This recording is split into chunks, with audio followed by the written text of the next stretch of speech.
very much, Lisa. My name is Steve Hall, and I'm the Legal Director and Security Specialist for Better Markets. We're a nonprofit advocacy group that's been fighting since 2010 for financial reform and investor protection. And we're a proud member of the Save Our Retirement Coalition and co-founder.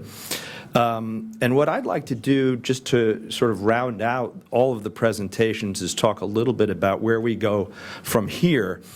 Before I do, I wanted to add a special note of acknowledgement for Mr. Wingate, because for two reasons. There's nothing that makes the point or tells the story or makes the case for a regulatory reform as powerfully as a real-life person that has been through it, has suffered as a result of a flawed regulatory system. So it's incredibly important to the effort that we are engaged in here, and it's also not easy to come forward. When you have personal losses about something as important and as private as your finances, it's really not easy to come forward, and it takes courage. So, Mr. Wingate, we all salute you for being here, and we thank you. I also think we'd be remiss if we didn't acknowledge another member of the audience, Phyllis Borzi. We wouldn't be here without her. She was truly the driving force behind the rule that we're all fighting so hard to defend. In terms of future direction, the bottom line is not a call to action, but a call to sustained and continued action. And that really entails three different things. We've got to continue to work at the DOL, the new DOL, I should hasten to add, commenting and arguing in defense of the rule at every opportunity. That's comment letters, that's meetings, whatever other measures that we can pursue. That's important not just to try to influence what the agency decides ultimately to do. It also helps create the record for purposes of judicial review, which I'll get to in a minute. The second thing, of course, is to keep vigilant eyes out on the Hill to make sure that as threats in the form of new bills emerge or are resuscitated, that we can try to counter them as effectively and quickly as possible.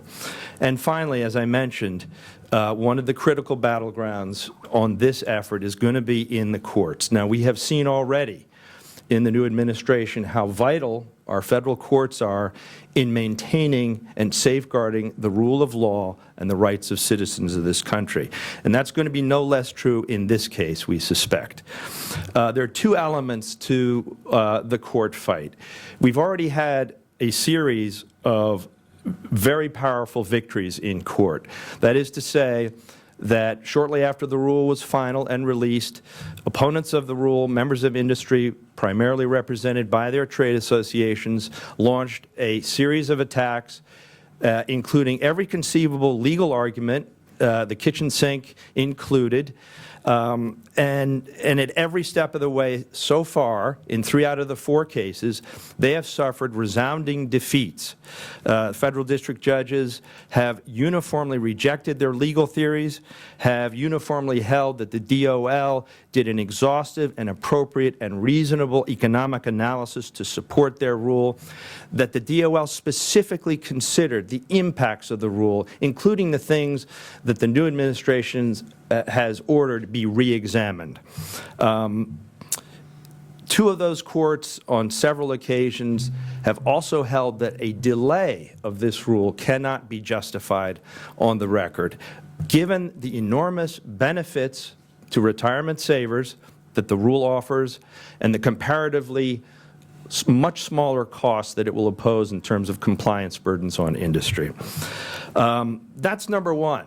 Those cases are all on appeal. They all have to receive our continued attention, and that means evaluating our options in terms of potentially intervening or filing amicus briefs to do what we can to sustain those victories.